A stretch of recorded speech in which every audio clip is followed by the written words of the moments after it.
Oke, langsung kita, ini dia bahan-bahan yang perlu disiapkan. Dan bahan-bahannya ini sebenarnya bisa menyesuaikan kondisi adik-adik semua atau teman-teman di tempat masing-masing. Nah, kebetulan di kita itu ada tentunya pasti tanah hitam. Terus karena kita punya ini, kita bisa juga menggunakan ini kokopit. Nah, kokopit, kalau ada yang nanya apa sih kokopit?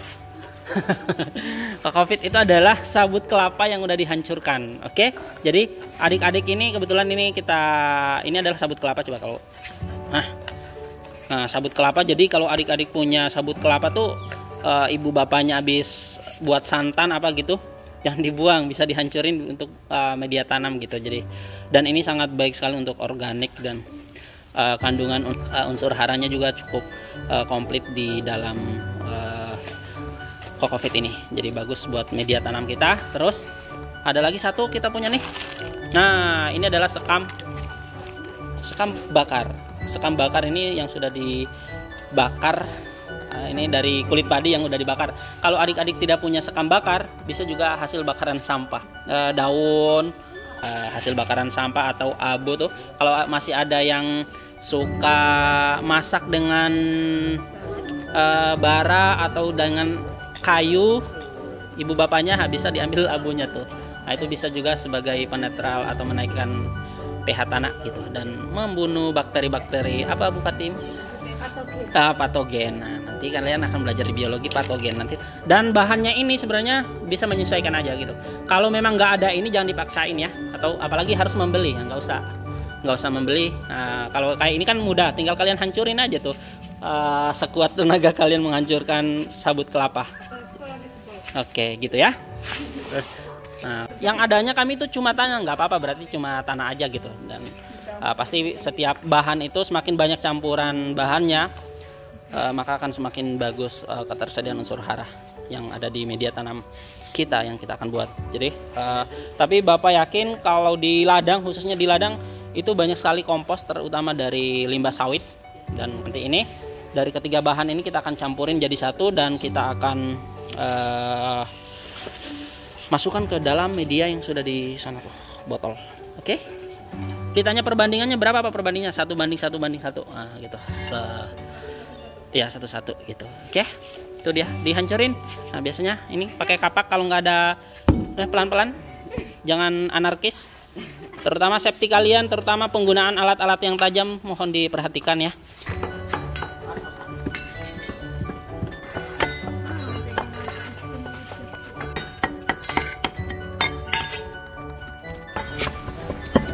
Sampai halus. Proses penghancuran tanah kalau bisa dihaluskan juga tanahnya. Nah, seperti ini. Kalau ada gumpalan-gumpalan seperti ini, nah, dihancurin. Ini dia bahannya sudah ready. Udah kokopit, udah hancur, terus ada tanah hitam, terus ada sekam bakar. Seperti ini. Nanti kita akan campurkan. Bandingannya 1:1:1 gitu. Atau tergantung dari jenis bahan yang ada di adik-adik semua atau teman-teman. Silakan dipraktekkan. Nah, oke, kita langsung mencampur sebelum kita masukkan ke dalam botol yang kita sudah siapkan. Ini proses pencampurannya, dicampur sampai rata, dan proses pembuatan media yang akan kita masukkan ke dalam botol. Sekam bakar, terus ada kokopit, terus ada tanah hitam. Nah, kalau adik-adik atau teman-teman punya pupuk kandang bisa dimasukkan juga, dicampurkan. Tapi pupuk kandangnya sudah kering. Nah, sudah kering atau sudah difermentasi. Karena kalau nggak kering, masih basah, itu dia masih panas dan bukannya hidup tumbuhannya tapi mati gitu. Dan akan jadi sumber penyakit juga nanti kalau masih basah pupuk kandangnya. Oke, ini proses penghancuran dari pupuk kandang, yaitu kebetulan kita gunain kotoran kambing karena masih bentuk apa nih, ini bentuknya granular gini, biji-bijian, jadi tinggal dihancurin gitu.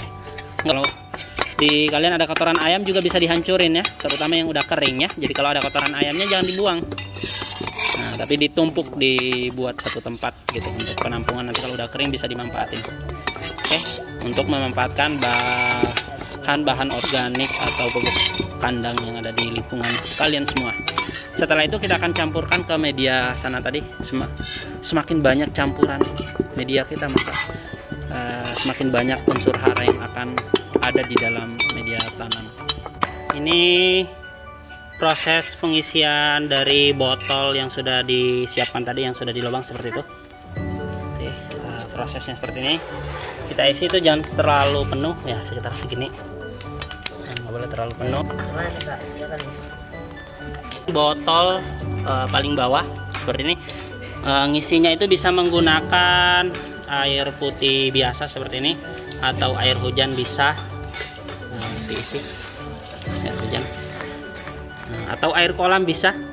Air kolam nanti kita isi seperti ini. Isinya jangan terlalu full, dan kalau kita masukkan seperti ini, posisinya itu tertutup rapat seperti ini, sehingga nyamuk tidak masuk ke sini. Kalau ada rongga, nyamuk bisa masuk, bisa bertelur, nanti bisa jentik-jentik nyamuk di bawah sini. Nah, kalau seperti ini rapat, maka insya Allah nyamuknya nggak akan bisa masuk dan berkembang biak di dalamnya. Jangan sampai kita menanam wadah airnya di bawah ini jadiin sarang nyamuk nanti. Bisa juga menggunakan air kolam. Kalau di ladang-ladang biasanya banyak air kolam tuh, nah ambil itu, kandungan mineralnya akan cukup banyak. Nah, seperti ini kebetulan kita ambil dari kolam lele. Sudah seperti ini setelah diisi itu. Ini air kolam, terus air biasa. Nah, kita sengaja buat makin banyak botol ini dan kita isi, kita akan melihat pertumbuhannya seperti apa. Oke, nah, dan ini bisa juga kalau adik-adik atau teman-teman punya cucian beras, nggak usah dibuang cucian berasnya, bisa dimasukkan ke wadah ini. Nah, kalau udah seperti ini, maka yang kita lakukan adalah kita sebelum kita menyemai bibit tanaman atau sayuran yang kita akan tanam, maka terlebih dulu kita siram.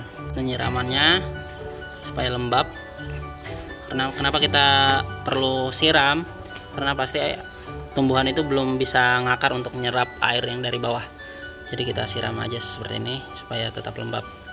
Proses penyiraman dari media yang kita akan semai. Oke, kalau sudah ready seperti ini, kita tinggal akan menyemai bibit. Ini sudah ready untuk disemai.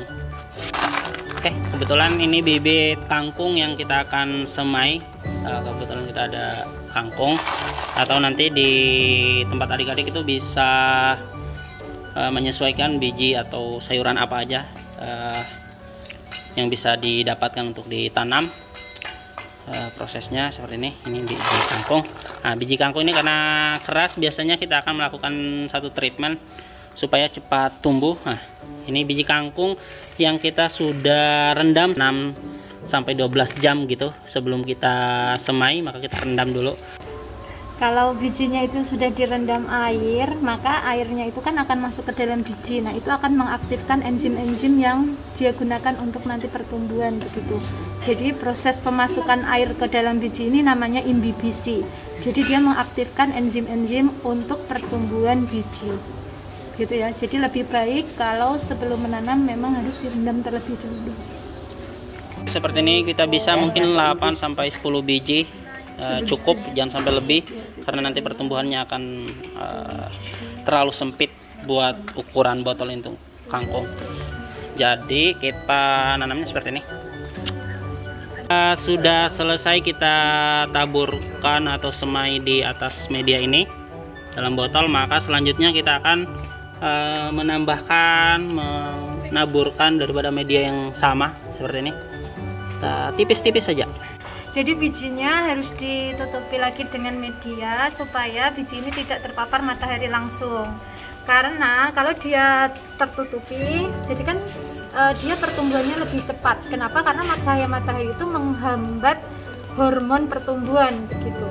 Ketika dia tidak mendapat sinar matahari langsung, maka dia akan cepat untuk tumbuhnya begitu. Setelah disemai seperti ini di dalam botol, maka nanti kita akan simpan di tempat yang agak teduh dalam 2-3 hari sampai benar-benar udah tumbuh udah kelihatan daun. Setelah itu baru kita akan keluarkan ke tempat yang terkena sinar matahari langsung. Oke, langsung saja kita pindahkan ke tempat yang teduh.